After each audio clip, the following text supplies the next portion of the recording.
I work maintenance for public schools in my area. One of the schools is built around a graveyard because the town didn't want to mess with it. The problem is that a lot of those graves were unmarked. We found that out the hard way. Long story short, we had to dig a large hole near the fence that separated the school from the graveyard. We were digging on the school side of the fence with an excavator, and the operator hit something. There was the sound of breaking wood. Sure enough, it was a broken, open coffin with bones in it. We kept digging, hoping it was just a one-time thing. But boy, were we wrong. As we dug deeper and deeper, we uncovered more and more bones. It was like we had opened up a portal to the underworld or something. At one point, we found a skull with an eerie grin on his face. It was like he was taunting us, daring us to keep going. And to make matters worse, we had no idea how many other graves were buried right beneath our feet. The tension was palpable. You could feel the fear creeping up on us with each passing moment. And then, just as we thought it couldn't get any worse, we found it. The coffin.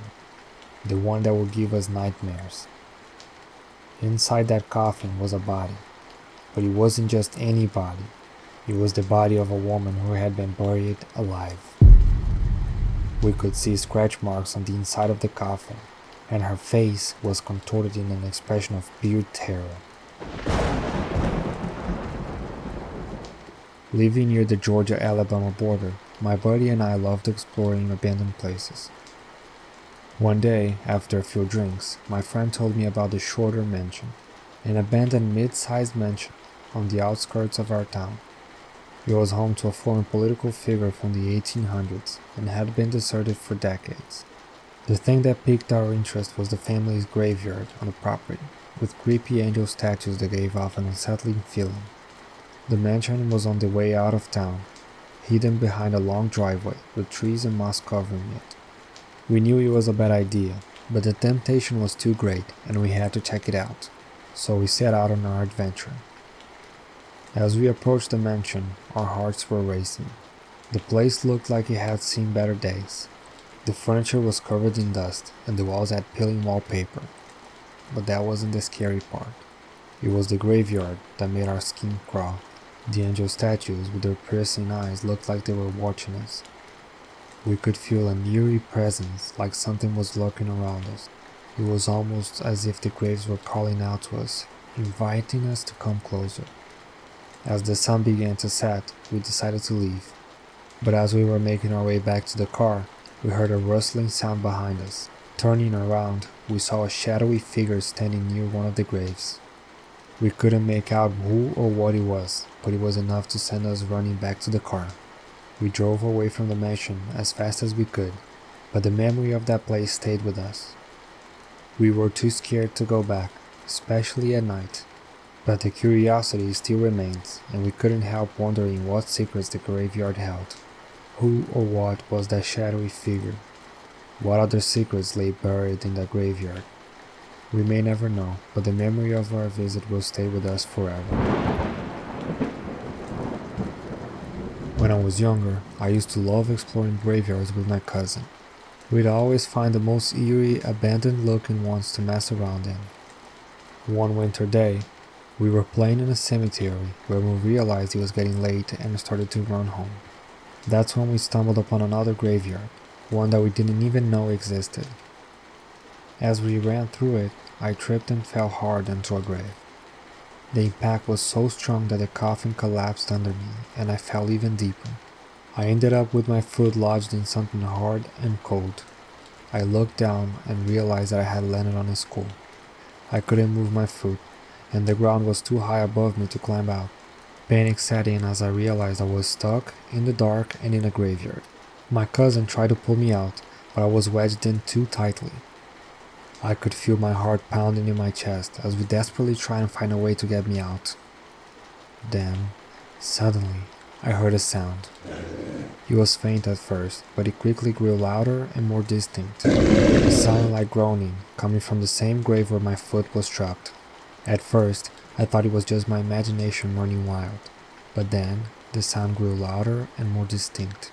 I felt like my heart was about to explode as I imagined what could be making that noise.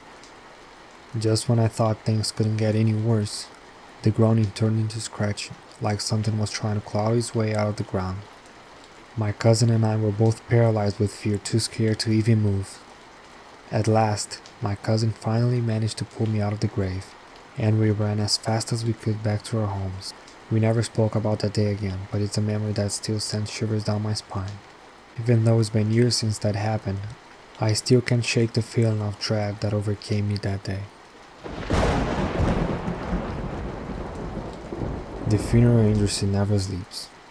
Death doesn't care if it's the middle of the night or not.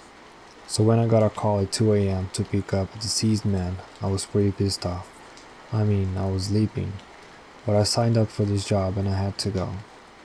The deceased man's name was Mark, and he passed away in his sleep in his grandson's house. I'm not going to lie, I'm terrified of zombies. I know they aren't real, but they scare the crap out of me.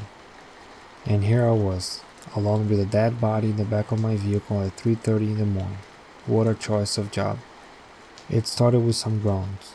Apparently, when we die, our bodies fill with gases that need to escape, either by farting or by moaning and groaning. Mark wouldn't stop groaning and I couldn't do anything about it since I was driving on the highway. But it got worse.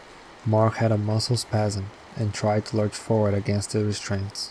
I heard a loud crash as he fell back into the trolley, and his legs started spasming. I screamed so loud, I'm sure you would have turned heads.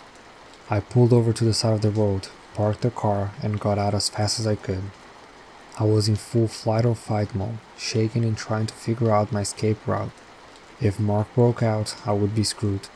After 45 agonizing minutes, I got back into the car and sped back to the funeral home. I didn't care about the proper protocol or being late. I just wanted to get the guy to the funeral directors and embalmers. I shoved him into the cooler and decided it would be someone else's problem. I got in trouble for not following the rules, but I don't care. I'm not taking my chances with the undead. And I guess irrational fear of zombies is not a good excuse for my superiors.